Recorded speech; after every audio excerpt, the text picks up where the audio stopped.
موافق حالات ہوں کہ مخالف حالات ہوں، دونوں حالتوں میں یکساں رہتے تھے وہ لوگ. اور یہی وجہ ہے کہ حضرت سیدنا عمر فاروق رضی اللہ تعالیٰ عنہ یوں فرماتے تھے کہ مجھے اس کی کوئی پرواہ نہیں ہے کہ میری صبح کون سی حالت میں ہو رہی ہے، میری پسند کی حالت میں، میری ناپسند کی حالت میں، ایسی چیزوں کی دستیابی کی حالت میں جس کو میرا جی چاہتا ہے، یا ایسی چیزوں سے محرومی کی حالت میں جس کو میرا جی چاہتا ہے. کون سی حالت میں میری صبح ہوتی ہے مجھے اس کی کوئی پرواہ نہیں ہے، اس واسطے کہ مجھے معلوم ہی نہیں ہے کہ کون سا حال میرے واسطے اچھا ہے. غالباً الفاظ یہ ہیں لا ابالی علی ای حال اصبح، میں اس کی کوئی پرواہ ہی نہیں کرتا کہ کون سی حالت میں صبح کرتا ہوں، اس لیے کہ مجھے نہیں معلوم ہے کہ میرے لیے کون سا حال اچھا ہے. کبھی کوئی حال بہت اچھا معلوم ہوتا ہے، مگر اس کے بعد میں ایسا بدحال ہوتا ہے کہ وہ اچھا حال بھول جاتا ہے پھر آدمی. اور کبھی کبھی خراب حالات بظاہر آتے ہیں لیکن پروردگار عالم اس میں سے کسی خیر کو ظاہر فرما دیتے ہیں.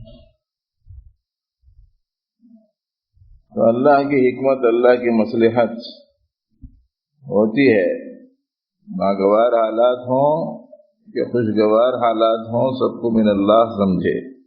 دوسرے اس میں لکھا ہے مقدر پر راضی رہنا، یہ ایک مستقل شعبہ ہے ایمان کے شعبہ جات میں سے، اس حصے کا جس کا تعلق قلب سے، اسی سے چونکہ رابطہ ہے اس مضمون سے، اس لیے میں نے سنایا.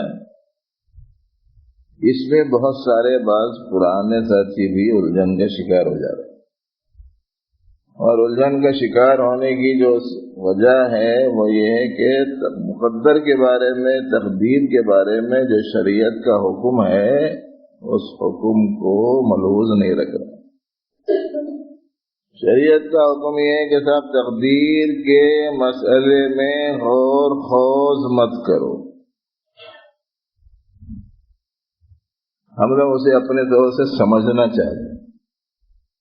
نبی رحمت صلی اللہ علیہ وآلہ وسلم کو جو علم ملا، جو فہم عطا ہوا، جو عقل ملی، جو نور ملا، جو سمجھ عطا ہوئی، جو صلاحیت نصیب ہوئی، جو استعداد عطا فرمائی حق تعالی جل شانہ نے، ظاہر ہے کہ پورے لوگوں کی عقلیں، پورے لوگوں کی صلاحیتیں، پورے لوگوں کی استعدادیں، پورے لوگوں کا علم ان کے مقابلے میں کوئی حیثیت بھی نہیں رکھ سکتا.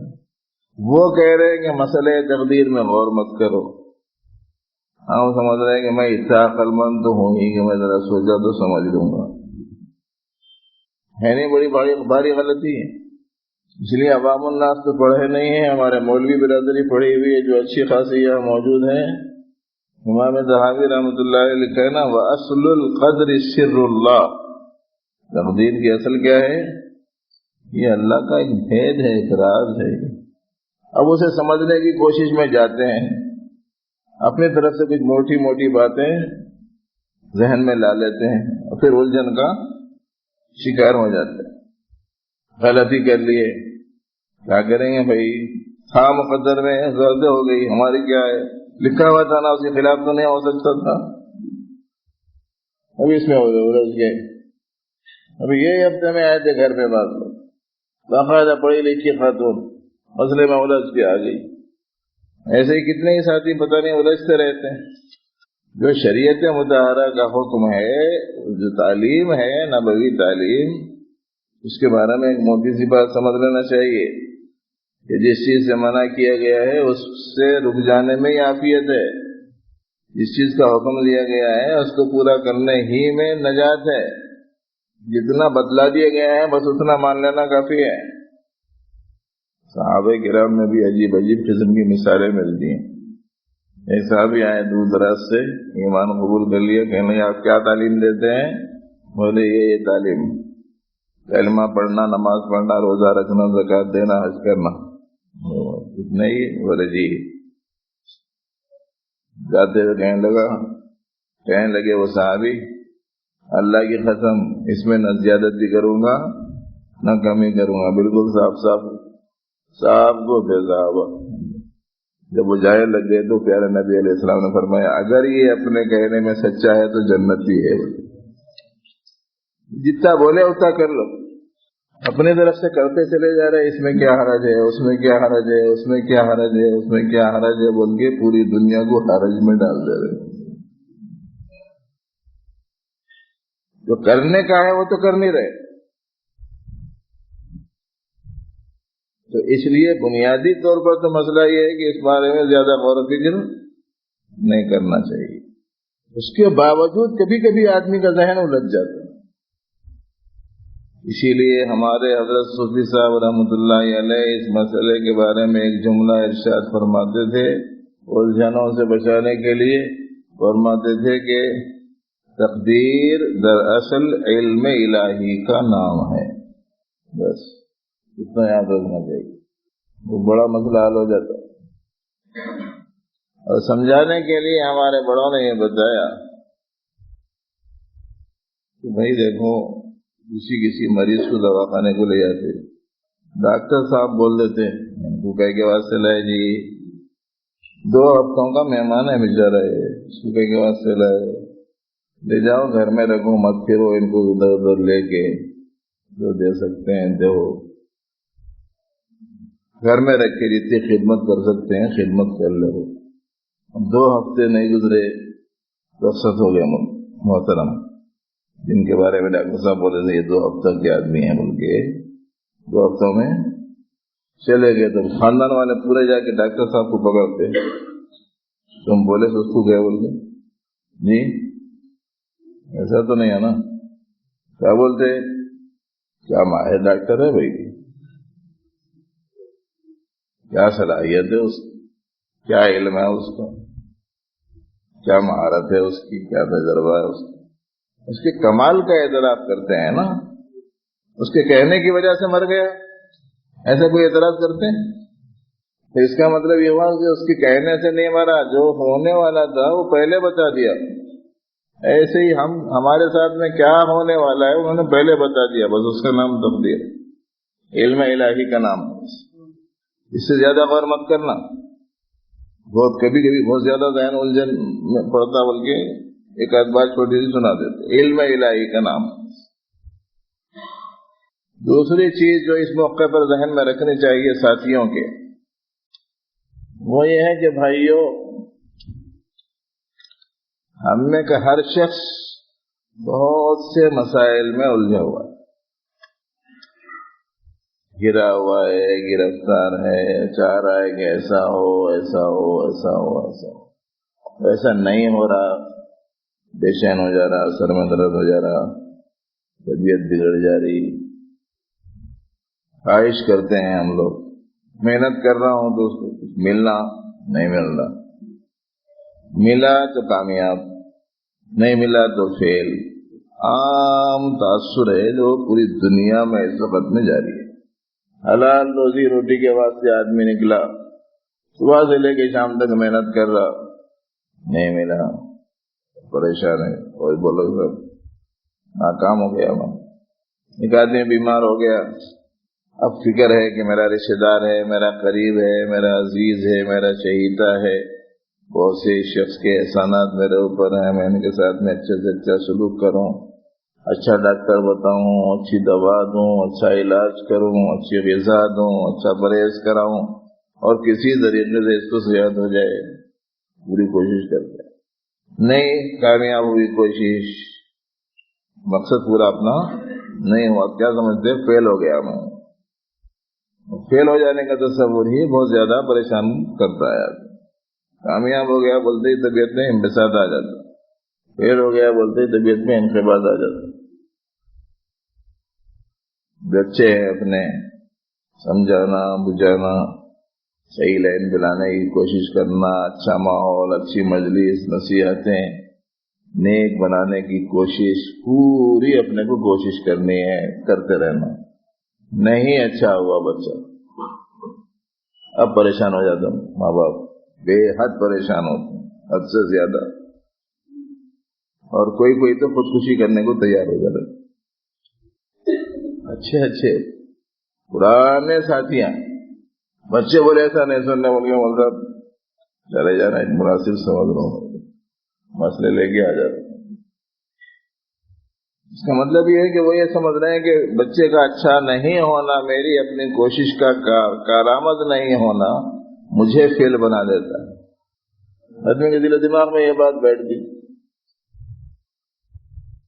بچیاں ہیں کسی کے گھر میں، اب اس کی خواہش ہوتی ہے کہ اچھے سے اچھا رشتہ ہے، مناسب جگہ رشتہ قائم ہو، بچیوں کی شادی ہو جائے، ان کا کام ہو جائے. خواہش بہت اچھی، کوششیں ضرور کرنا، تدبیریں کرنا، اسباب اختیار کرنا، سب کچھ ٹھیک ہے، لیکن کسی وجہ سے ایسا نہیں ہو سکا تو ایسی صورت میں اپنے آپ کو ناکام سمجھنے کا یہ تصور ہے نا، وہ مسائل کے پیدا کرنے کا ذریعہ بنتا ہے. اس لیے ایک موٹی بات یہ ذہن میں رکھیں کہ کامیابی ناکامی کا تعلق ہمارے چاہے ہوئے نتیجے کے ساتھ میں نہیں ہے. کامیابی کا ناکامی کا تعلق ہمارے چاہے ہوئے کے نتیجے کے ساتھ میں نہیں ہے کہ میرا چاہا ہوا ہے کہ میری بیٹی کا نکاح ہو جائے، میرا چاہا ہوا ہے کہ میرا بیٹا وقت کا ولی بن جائے، میرا چاہا ہوا ہے کہ میری اولاد کو روزگار اچھا مل جائے، اور میرا چاہا ہوا ہے کہ میری فلاں کی ضرورت عافیت کے ساتھ پوری ہو جائے. یہ میرا چاہا ہوا. میرے چاہے ہوئے کی تکمیل کے ساتھ کامیابی ہے ناکامی ہے ایسا مسئلہ نہیں ہے. یہی بنیادی غلطی ہے. بنیادی جو غلطی ہے وہ یہ غلطی ہے. اسی کو سمجھایا ہمارے بزرگوں نے، جس کو ہم لوگ بہت ایزی لے لیتے. ہمارے بزرگوں نے بتایا ہمارا چاہا ہوا کب ہوا جو اب ہوگا. جی ہمارا چاہا ہوا ہونے کا مطلب یہ ہے کہ آپ بہت بڑی چیز کے مدعی بن گئے ہیں. بزرگوں کا مقولہ ہونا جدھر مولا ادھر شاہ دولا. سنے دینا، جدھر مولا ادھر شاہ دولا. کہانی آ رہا تھا خوب بارش ہوئی، سیلاب آ گیا، تالاب کا کٹا ٹوٹ گیا، پانی بہہ کے بستی کی طرف آنا شروع ہو گیا. اب سیلاب کا پانی آ رہا تو انسانی روک سے کہیں رکتا. لوگ جا کے کسی سے بولے گا تو حضرت کیا کرنا سمجھ میں نہیں آ رہا، پانی بستی میں آ جا رہا. ایسا پانی آ رہا تھا تو راستہ صاف کرے گا، تو پانی آنے کا راستہ پھوڑا لے کے صاف کرے. تو لوگ بولے گا حضرت کیا غضب کر رہے ہیں آپ، پہلے ہی گاؤں ڈوبنے جا رہا ہے، ابھی آپ پانی آنے کا راستہ لانے کی تدبیر کر رہے ہیں. تو ان کا نام تھا سنا شاہ دولا. تو انہوں نے کہا ادھر مولا ادھر شاہ دولا. اللہ جا رہے تو اپنی تدبیر سے کیا ہوتا ہے؟ پانی آنے کے تو نہیں روک سکتے. جو اپنے ذمہ تدبیر ہے وہ تدبیر اپنے کو کرنی چاہیے. تو بزرگوں نے چھوٹی چھوٹی چیزوں میں اس بات کی طرف توجہ دلائی ہے کہ دراصل آدمی کو حق تعالی جل شانہ کے تفویض کر رکھنا چاہیے اپنے ہر کام. اور جو مقدر میں ہے وہ چونکہ پہلے سے معلوم نہیں ہوتا، تو ہم جس چیز کے ذمہ دار ہیں وہ صرف تدبیر کے ذمہ دار ہیں. تدبیر کر لیے قصہ ختم ہو گئے. اگر ہم نے ان کا منشا پورا کرتے ہوئے ان کا حکم پورا کر دیا، وہ ہمارا کام بنو یا نہ بنو، کامیاب ہوں گے کہ نہیں ہوں گے؟ جیسے حضرات انبیاء کرام علیہ السلام کو آپ دیکھیں گے کہ پوری کوشش کی حضرات انبیاء کرام نے کہ پوری کی پوری قوم ہدایت پر آ جائے. تدبیریں کی، دعائیں کی، محنتیں کی، رات دن ان کو سمجھایا. سب تھوڑے آئے. جب سب نہیں آئے تو کیا کسی کے حاشیے خیال میں بھی ایسی کوئی بات آ سکتی ہے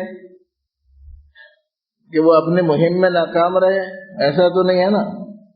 100% کامیاب. لیکن ان کے ذمہ جتنا کام تھا وہ کام انہوں نے کر دیا. تو نتیجے کے ظاہر ہونے کے ساتھ میں کامیابی کا ناکامی کا تعلق نہیں ہے. یہ پوائنٹ ہے جسے سمجھنا چاہیے. کامیابی اور ناکامی کا تعلق ہمارے چاہے ہوئے نتیجے کے ساتھ متعلق نہیں ہے، بلکہ کامیابی ناکامی کا تعلق ہے جو حکم ہم کو ملا ہے اس حکم کے پورا کرنے نہیں کرنے سے متعلق. اگر ہم نے حکم پورا کر دیا ہے، تعلیم پوری کر دی ہے تو کامیاب ہے، تعلیم پوری نہیں کی ہے تو ناکام. اسی واسطے فرمایا گیا ہے تقدیر کے پابند نباتات جمادات، مومن فقط احکام الہی کا ہے پابند. حکم کے ہم مکلف ہیں. تدبیر کریں گے بچوں کو نیک بنانے کی، تدبیر کریں گے بچوں کو حلال روزگار سے لگانے کی، تدبیر کریں گے بچیوں کے لیے رشتوں کی، تدبیر کریں گے بیماروں کے لیے علاج و معالجے کی اور صحت کی، تدبیر کریں گے، اسباب اختیار کریں گے، اللہ جل شانہ کے جو احکام ہیں اس کی تعمیل کریں گے. نتیجہ ہمارے اختیار کا ہے نہیں. اب اختیار کا نہیں ہے تو اس سے ہماری کامیابی ناکامی کا کوئی تعلق نہیں. اس کا کیا مطلب ہوا؟ اس کا مطلب یہ ہوا کہ اگر کسی بیمار کا ہم نے علاج و معالجہ پورے اہتمام سے کیا اور صحت ہو گئی تب بھی ہم کامیاب ہیں. اور اگر صحت نہیں ہوئی اور ہم نے پوری تدبیر کی، حسن تدبیر پوری کی لیکن صحت نہیں ہو سکی تب بھی ہم کامیاب ہیں. بس یہ ایک بات یاد رکھنا، کامیابی ہمارے ساتھ میں. حدیث میں آتا ہے، نبی رحمت صلی اللہ علیہ وسلم کا ارشاد گرامی ہے، آپ علیہ الصلاۃ والسلام نے ارشاد فرمایا، مومن کا حال بڑا عجیب ہے، ہر حال میں فائدے ہی میں رہتا ہے، کسی حال میں نقصان میں نہیں رہتا. اتنی بڑی خوشخبری ہے یہ حضور کی طرف سے، خالی اب خوشخبری سمجھ میں آ گئی تو یہ پوری دنیا مسلمان ہو جانے کے واسطے کافی ہے. کسی حال میں اس کے لیے نقصان نہیں ہے، فائدہ ہی فائدہ ہے. اگر اسے مصیبت لاحق ہوتی ہے تو صبر کرتا ہے، وہ صبر کا بہت بڑا فائدہ ہے، اجر ہے. اور اگر اسے نعمت حاصل ہوتی ہے شکر کرتا ہے، شکر کا اجر ہے. تو اجر تو کہیں نہیں گیا نا. اپنے موافق حالات ہوں تب بھی ہم فائدے میں ہیں، اور موافق حالات نہ ہوں تب بھی ہم فائدے میں ہی ہیں. اس لیے کہ ان حالات میں جو حکم ہے وہ حکم پورا کرنا ہے ہمارے ذمہ. نعمت کی حالت میں شکر، مصیبت کی حالت میں یہ حکم پورا کرنا ہے بس. اگر ہم نے یہ حکم پورا نہیں کیا تو نعمت کی حالات میں بھی ناکام ہو جاتے ہیں، اور حکم پورا نہیں کیا تو مصیبت کی حالات میں بھی ناکام ہو جاتے ہیں. نمرود، قارون، فرعون نعمتوں کی حالات میں تھے کہ نہیں تھے؟ حکم پورا نہیں کرے، نتیجے میں ناکام ہو گئے. حضرت خباب ابن الارت ہیں، حضرت خبیب ہیں، حضرت بلال ہیں، حضرت یاسر ہیں، عمار ابن یاسر ہیں، غریب ترین صحابہ، کچھ بھی نہیں تھا ان کے پاس. کامیاب ہیں کہ نہیں ہیں؟ ایک وہ حالت میں کیا تھے؟ صابر تھے، مصیبت والے حالت میں صابر تھے. اور وہ جن کا نام میں نے بھی لیا، نعمتوں والے حالات میں صابر نہیں تھے، کافر تھے، ناقدر تھے، شکر گزار نہیں تھے. اللہ نے شکر کے مقابلے میں کفر کا لفظ استعمال کیا ہے نا، وَاشْكُرُوا لِي وَلَا تَكْفُرُونَ. ناقدر تھے، نتیجے میں نعمتوں والے حالات میں بھی ناکام ہو گئے. ایک صحابی تو میدان جنگ میں دشمن کا وار چلتے ہی جب انہیں یقین ہو گیا کہ اب میں بچ نہیں سکتا تو جملہ ان کی زبان سے نکلا، رب کعبہ کی قسم میں کامیاب ہو گیا. دیکھنے والے کیا سمجھ رہے ہیں؟ یہ دشمن کے مقابلے میں ہار گئے کہ شکست کھا گئے، یا یہ کہ اس کے ہاتھوں مارے گئے. دیکھنے والا تو یوں سمجھ رہا، اور عین اس حالت میں وہ یوں کہہ رہے ہیں کہ رب کعبہ کی قسم میں کامیاب ہو گئے. تو سمجھیں اس بات کو کہ کامیابی ناکامی ہمارے چاہتوں کے نتائج کے ساتھ میں نہیں ہے، بلکہ کامیابی ناکامی ہمارے اوپر آنے والے احوال میں، ہمارے اوپر آنے والے احکام کی تعمیل کے ساتھ میں. صبر کا حکم ہے تو صبر کرے، شکر کا حکم ہے تو شکر کرے. اور صبر والے حالات میں جو ملتا ہے نا وہ اتنا زیادہ ملتا ہے کہ بعض علماء کو درجہ بندی کرتے ہوئے کافی ایسا معلوم ہوتا ہے کہ دشواری محسوس ہوئی کہ شکر افضل ہے کہ صبر افضل ہے. اور بالخصوص صبر کے بارے میں آیات اور روایات میں بڑی غیر معمولی فضیلت آئی. اور ہم لوگوں کو خوشحالی والی، خوشگواری والی، جی کی پسند اور چاہتوں والی حالات بہت زیادہ دل کو بھاتے ہیں، اور چاہت یہ ہوتی ہے کہ بس ایسا ہو. لیکن یاد رکھنا چاہیے کہ اس میں جو آزمائش ہوتی ہے نا وہ ذرا سخت ہوتی ہے. مصیبتوں والے حالات میں جو آزمائش ہوتی ہے اس کا پورا کر لینا آسان رہتا ہے، لیکن نعمتوں والے حالات میں جو آزمائش ہوتی ہے نا وہ آزمائش میں پورا اترنا بڑا مشکل ہو جاتا ہے. اس لیے کہ ذرا قابو سے باہر ہو جاتا ہے آدمی، اندرون میں نفسانیت اور روحانیت بہت بڑھ جاتی ہے اس میں. اس کے نتیجے میں تکلیف بھی کیا کہتے ہیں مسائل، آزمائش بھی بہت سخت ہو جاتی. اسی لیے حضرت سیدنا عمر فاروق رضی اللہ تعالیٰ عنہ مال غنیمت کے ڈھیر کے لگنے کی صورت میں مدینے کی مسجد کے سامنے رو پڑے تھے. ملک فتح ہوئے، مال غنیمت آیا، بڑی مقدار میں جمع ہو گیا، مسجد نبوی کے سامنے ڈھیر لگے ہوئے مال غنیمت. حضرت عمر فاروق رضی اللہ تعالیٰ عنہ دیکھ کے رونا شروع کر دی. لوگوں کو سمجھ میں نہیں آیا، خوشی کا وقت تھا، مسرت کا وقت تھا، رونے کا کون سا وقت ہے یہ؟ تو ان سے پوچھا گیا کہ امیر المومنین یہ تو خوشی کا وقت ہے، رونے کا تھوڑا ہی ہے. تو انہوں نے یہ فرمایا کہ اس میں اگر خیر ہوتا، خیر کے ملنے کا زمانہ تو حضور کے زمانے سے بہتر کوئی زمانہ نہیں تھا. ان کے زمانے میں نہیں ملا کا مطلب یہ ہے کہ اب آزمائش کا دور آ گیا ہے. ان کا تصور یہ تھا. فکروں میں کتنا بڑا فرق ہو گیا دیکھو آج کل. جس کے دماغ پہ دیکھو ایک ہی بھوت سوار ہے کہ پیسے آنا، رکھنے کی جگہ نہیں رہنا، ایسی گاڑی رہنا تو ایسی گاڑی شہر میں کسی کی نہیں رہنا، گھر ایسا رہنا کہ ویسا گھر کسی کے پاس نہیں رہنا.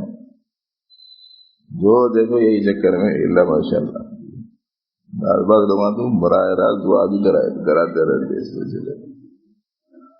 جب دیکھو ایک ہی دعا، اور سب یہ دعا کرتا ہوں میں اچھے کام کرنا چاہ رہا ہوں، اللہ بھی کروڑ پتی بنا دیتے. اور کتنے ہی لوگوں کو دیکھ لیے کہ لکھپتی بن، کروڑ پتی نہیں، لکھپتی بنتے ہی حالات کچھ کے کچھ ہو گئے. پہلے مسجد کو آتے تھے، مسجد کو آنا بند ہو گئے.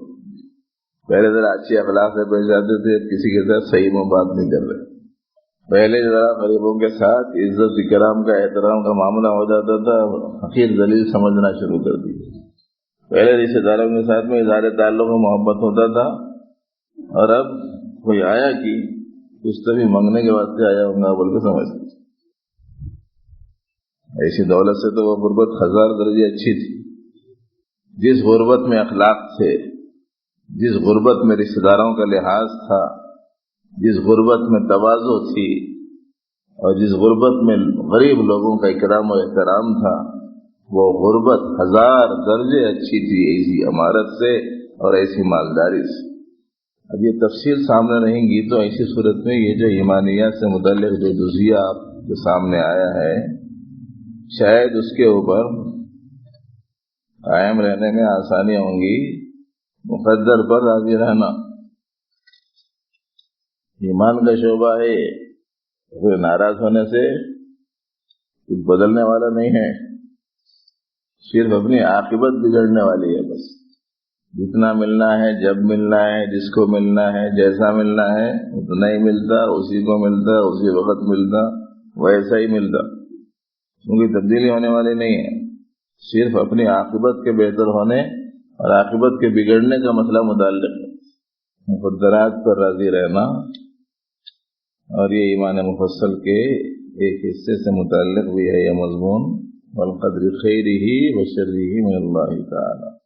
اور یاد رکھنا چاہیے کہ نبی رحمت صلی اللہ علیہ وسلم نے جو دعا بتائی اس میں سے ایک دعا یہ ہے، رضیت باللہ ربا، رب ہونے کی حیثیت سے راضی ہوں، ان کو معلوم ہے کہ میری ضرورتیں کیا ہے، وہ میرے رب ہیں۔ ہمارے حضرت صوفی صاحب رحمۃ اللہ علیہ فرماتے تھے کہ بالکل ایسا رابطہ بندے کا اپنے رب سے ہونا چاہیے جیسے ہماری اپنی مملوک چیز کا ہوتا ہے۔